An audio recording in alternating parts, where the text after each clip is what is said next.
Subscribe to our YouTube channel and press the bell icon to get the latest updates. Every night before going to sleep, I read your comments very carefully. And I've noticed that some of you, a few of you, everybody is important. A few are as important as many. A few of you have been saying that I take too long getting to the point. So today I'm cutting out all Tanpura setting. Remember what our classical musician used to do? So I'm cutting it all out, getting straight to the point. I'm getting straight to the point with a bunch of questions. So first question is, what do you call somebody who torpedoes their own boat, right? Think, what do you call them? What do you call a country that does something like that? You answer the question. Third, if we are talking about such a country, which country can it be? Think about it.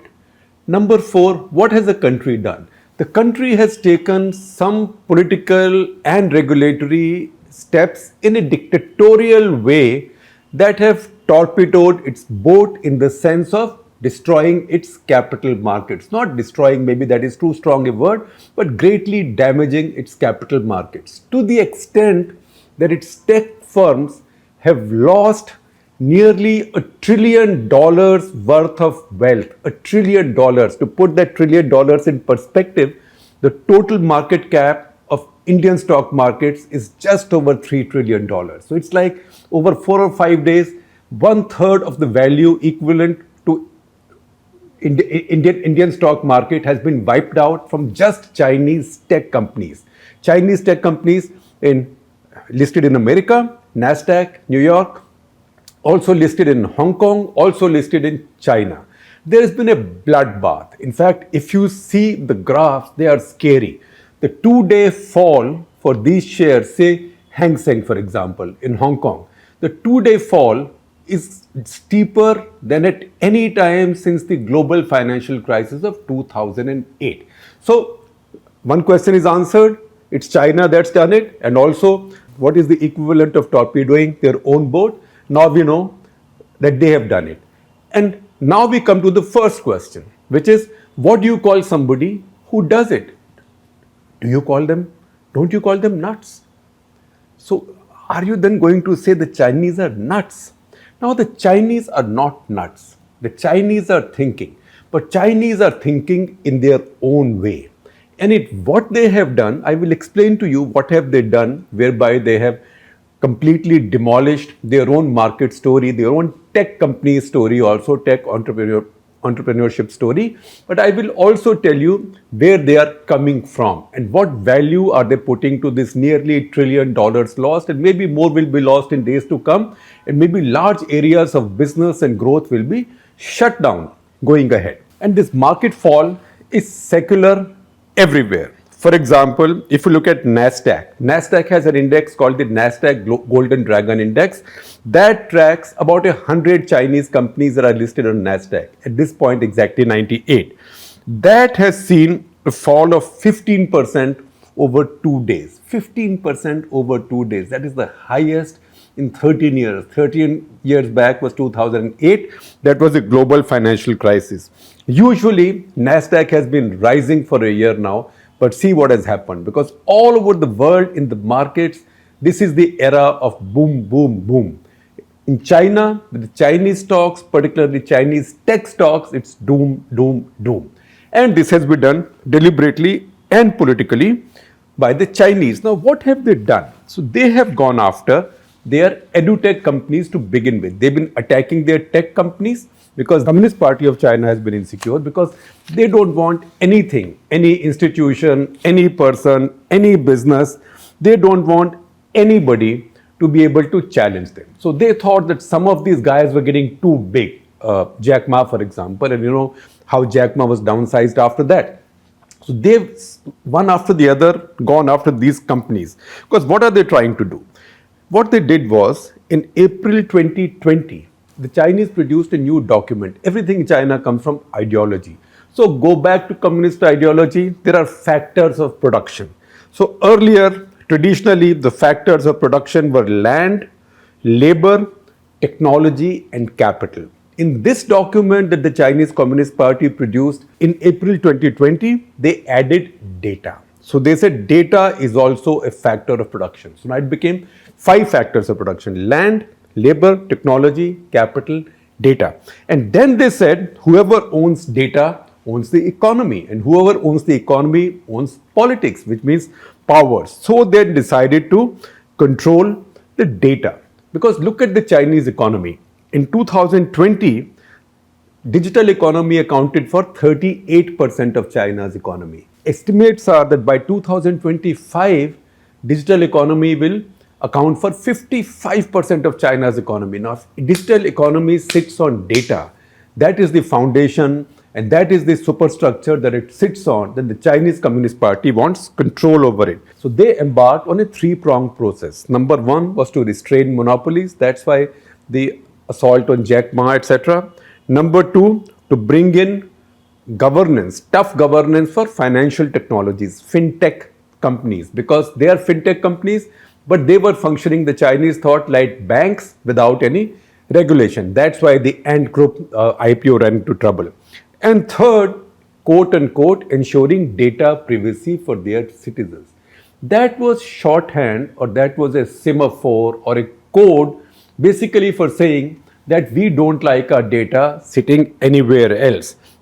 So they first gave orders that any firms listing or preparing to list in the US, because the US has a regulation that all these companies who list in the US have to provide their data to American auditors. So they now said, we don't like it, the Chinese said. So any company that is planning to list overseas has to first go to the cyberspace regulator in China and get their clearance. Then you know that the intention is not to give clearance. And they said not to leave anything to chance.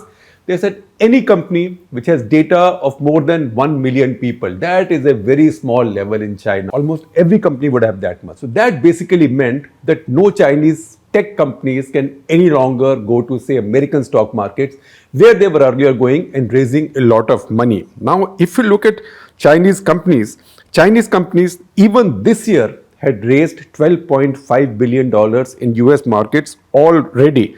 But the moment this order came, 5 listings were postponed or effectively cancelled, and others are also rethinking because they just can't go and list unless they get their cyber regulators clearance. So that is another 1.4 billion worth of American listings out of the window because Chinese don't like it. This also puts into doubt 17 other companies who were listed for IPOs this year or fundraising this year in the American markets. That is over. The other thing that the Chinese have done, following up on this, has been quite dramatic. They have gone after their education technology business or ed tech business. What is ed tech business? Byju's, Unacademy, Vedantu, stuff like that.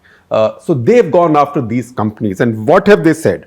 They have said, first of all, no tutoring for profit. Can you imagine if Government of India were tomorrow to declare a policy like that no tutoring for profit? You can tutor, but if you're not making money.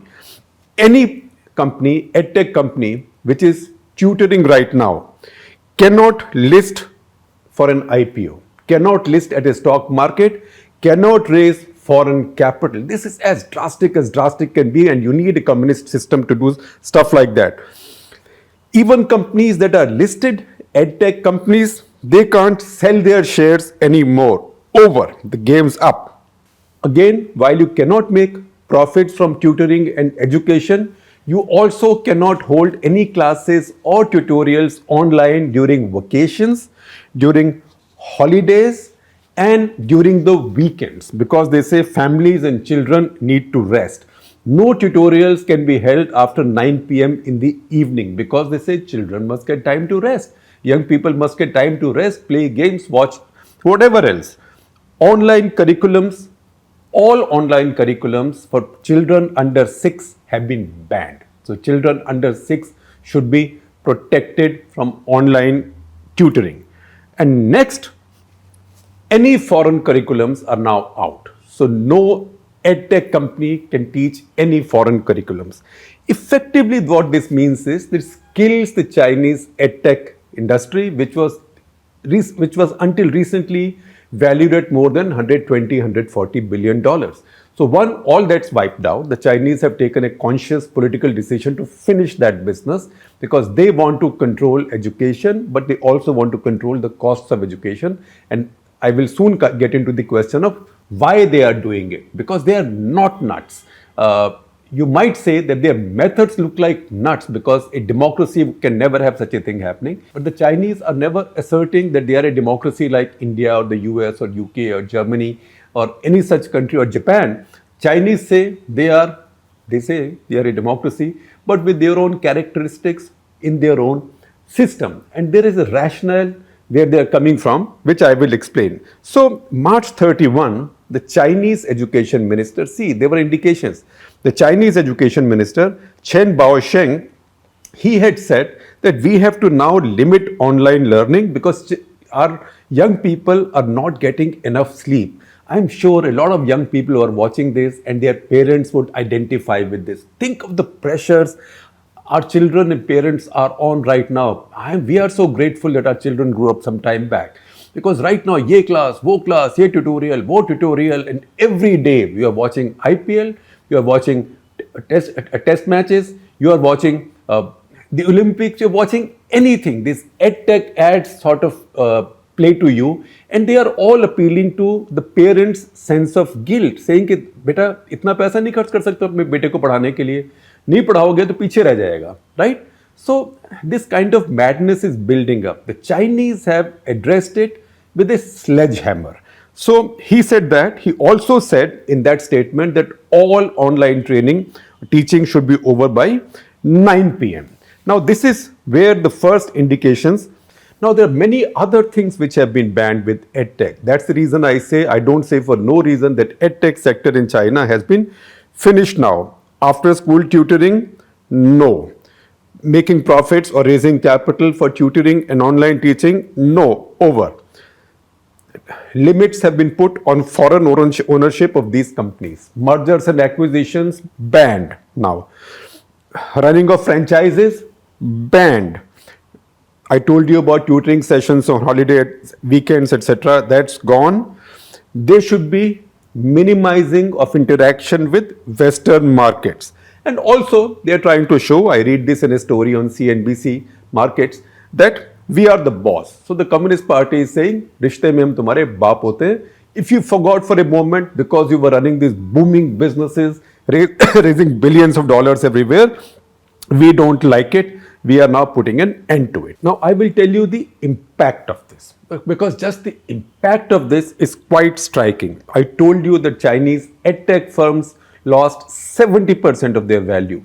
See this one tweet that I'm putting out for you. This is a tweet from a Chinese named handle based in Bangalore that I haven't read before. This is a thread of tweets that I read from Kathy Guo, who apparently is based in Bengaluru in India, who says that the Chinese Communist Party has decided to attack three things. 1, education costs, 2, healthcare costs, and 3, real estate prices. Where they're coming from, I will tell you. But from that Twitter thread, I also shared with you one tweet with a graphic that tells you how the EdTech sector has been thrashed. It has lost 70% of the value in 2 to 3 trading sessions. That is brutal as brutal can be. Now, what has happened as a result in China? 3 of the richest men in China actually were EdTech entrepreneurs. So one was Larry Chen, who founded Gaotu Tech Edu. Second was Michael Yu of New Oriental. And third was Jiang Bangshin of Tal Education. See what's happened to them. Larry Chen, before this happened, had a net worth in April of $10.2 billion. $10.2 billion. Within 5 days, his net worth now is down to $390 million. That is a fraction of $1 billion from 10.2, wiped out, rocketed. You can call it whatever. Then Michael Yu of New Oriental and Jiang Bangshin of Tal Education. They are both getting out of the $1 billion club. They were all multi-billion dollar people. The first one, Michael Yu, has lost 70% of his wealth, and is now down to 1.3 billion, and it's declining. So soon enough, he'll cease to be a billionaire. Similarly, Jiang Banxin has declined by 90% in 5 days to 1.4 billion. Now, the reason the Chinese are doing it is they are saying that, look, you are straining the finances of parents, because Chinese parents, like Indian parents, put a great deal of value to their children's education. It is very competitive. Families have one child. Chinese allow two, but most families are not producing two. Chinese now want three. And I'll refer you back to our Cut the Clutter episode 745, of which I will share a link with you again, because there is a reason, there is a root to where the Chinese are coming from. They are doing it in sort of the heavy-handed Chinese Communist Party manner, but they are not irrational and they are not nuts. They are coming from a place of rationale and reason. So their reason is that we've been wanting to encourage people to produce more children. You can also ask them, Bhale Manas, who had asked you to force your people to produce only one? Because when a big powerful party gets into people's family lives, personal lives, or even the markets, results are usually bad. And I suspect even the sledgehammer that they're using right now will have bad results going ahead, but maybe they don't care as long as Xi is now proclaimed the greatest emperor in the history of China. Nevertheless, their point is that we want people to produce more babies. As we had said in that CTC 745, their latest population data shows that the population is not increasing as fast as they might have thought. It's actually declining faster than they had thought, the population growth rate. At this point, it is just about 3 crores more than India's. India will overshoot China, go ahead of China sooner than was imagined, much sooner. And Chinese are worrying because their average age is going up. They have fewer people in working age, and their dependency ratio is going up. That is the ratio of people who are old, who can't work, or who are not working or retired, who depend on others who are working. That is getting poor. So Chinese want more babies. But Chinese parents don't produce more babies because their household expenses are stressed. 11% of a Chinese family's household expense in a year goes into the child's education.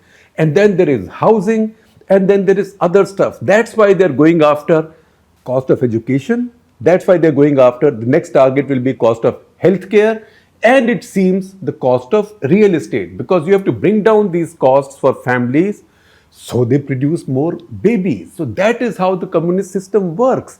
You're doing all this, you're distorting all the markets, you are torpedoing your own boat because you want more babies. Why do you need more babies? Because you had similar powers in the past. You had used the same powers to force people to have just one child each. That is where this big change is coming from. Now, China, we worry about India. Now, as I say, their methods may look ham-handed or methods may look very rough, but there is a rationale to what they are doing, and some of it applies to India also. First of all, they know, as we know, that this kind of system torments our youth. It creates inequality. So, when these tutorial ads come, say Byju's for example, some people can afford it, most people can't afford it. So, as such, we begin with so much inequality. Which medium school do you go to? Which hospital were you born in, etc., etc. And then this carries on even at a later stage in a person's education, because tutorials then cost money, tuitions then cost money. Only some people can have it, most people don't have it. Second, there is too much pressure then on young people to keep studying all the time. So social inequalities, stress on youth. Also, this gives additional coaching to those who can afford it. So the others don't have it, and that applies then to competitive exams. And we see it all the time in India, even for UPSC. Some people can afford more expensive coaching centers. That's why Unacademy and the rest come in. Some people can only afford cheaper centers. Some can afford none. So that makes their competition unequal. In the Chinese system, there is a national university undergraduate admission system called Gaokao. Gaokao is a bit like class 12 results in India. Class 12 in India, you have to now get maybe 101% to get into a good college. But China has one exam for everybody, the entire country, brutal exam. It is said to be the most brutal testing system in the world. And that system that determines what do you study after your class 12 equivalent at undergraduate level. in which college do you study, which means depending on your rankings. And if people, it's a 9-hour long test, if people can be tutored for this, those people will then have a better chance of qualifying, and that is what the Chinese are after. Now, there are indications that they're similarly going after other companies, other tech enterprises as well. For example, China's State Administrator for Market Regulation, SAMR, that is SAMR, they have gone after China's biggest food delivery company now, like China's Zomato. This company is called Meituan, Meituan. What they have now done is that they have put restrictions on them and conditions on them. One, that all their delivery carriers will be paid at least the minimum wage, if not more. Second, that their working conditions will be improved, their work hours will be limited within the law. Third, that they will be given better training immediately. Just on this Monday, in a day, just after the Chinese regulator did this, the company Meituan, which is China's Zomato many times over, that collapsed by 14% in a day. Why the Chinese doing it? They want to bring down the costs for everybody. They don't like people suddenly getting rich because of high valuations, everybody becoming a billionaire. They think that promotes inequality. So they are okay. They are okay with economic growth, but they don't want too many rich people. So they are reversing the clock on the reform that started, the laissez-faire reform that started in 1978. And they are now coming back to state-controlled capitalism in a full-fledged way. Even Tencent, they put restrictions on Tencent. Tencent is now dominating China's music business, online music business. So they said you can no longer have exclusive deals with global record labels. Immediately, on the same day, Tencent fell by 9%. It's a big share, it's a big stock, fell by 9%. Alibaba, and we have spoken about this in earlier Cut the Clutters, has already paid a fine of $2.8 billion for not following regulations and for being a monopoly business. So all this stuff is happening in China. It's not making the market happy, but it's also telling you something about China's politics. That is the central message. It also tells you two things. One, it tells you that when you have a party-run state, when a party owns a state and a man owns the party, you have the power that overrides everything. You can just decide to set $1 trillion on fire or maybe more, right? Nobody can stop you. The second thing it tells you is that any government, even the communist government of China, which is totally powerful, has to look at public opinion, has to ensure that it remains popular with the people of their country no matter what happens to the markets. Third thing it tells you is government of that kind of power, a party-run government, a party that owns a state, acts with that kind of sledgehammer power, it sometimes ends up torpedoing its own boat. They've just done that with the markets. They had earlier done that when they imposed the one-child rule. So right now, the Chinese markets are in bad odor all over the world. Everybody seems to be wanting to dump the Chinese shares. There are people in India, companies in India who think that capital will come to India, and the SEBI chairman has said that we should not revel in someone else's misery, etc., etc. But I also noticed this meme with which I will end this episode of Cut the Clutter. It reads, "You never actually own a Chinese stock. You merely look after it for the Politburo."